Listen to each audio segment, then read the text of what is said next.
Well, I think the conversation between Christian artists, and you have to separate the conversation between Christian artists and ministers of the gospel. There's in the fivefold, you have the apostle, the prophet, the evangelist, the teacher, and the pastor. You don't have a sixfold. There's not an office for the artist.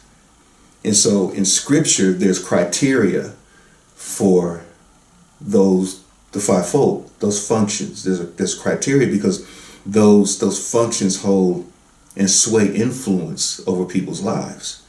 An artist simply creates things for people to experience.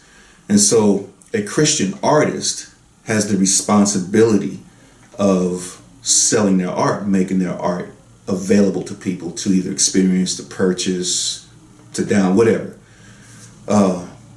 Pastors are different. Evangelists and prophets and all those things are different. And so when you speak in terms of should artists use reality TV to make more money, of course. It's an avenue to present your art.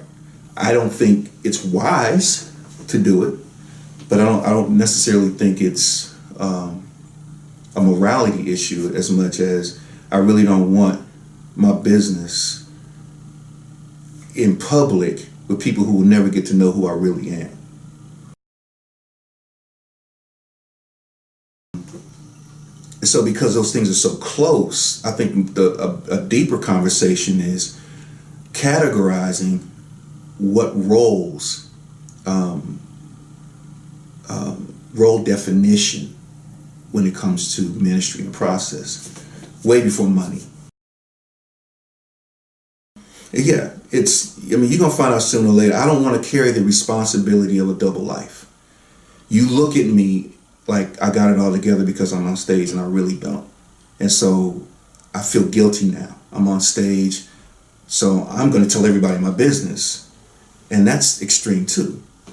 Allowing people to feel like you're perfect on stage is extreme, and then putting all your imperfections on blast is extreme too.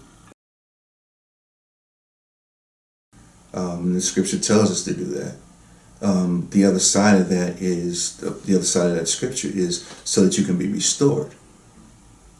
Is there any part of 1 million people knowing your business that's going to cause you restoration to wholeness in God?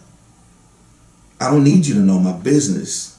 I need my covenant brothers and my covenant sister to hold me accountable to that confession that I just made.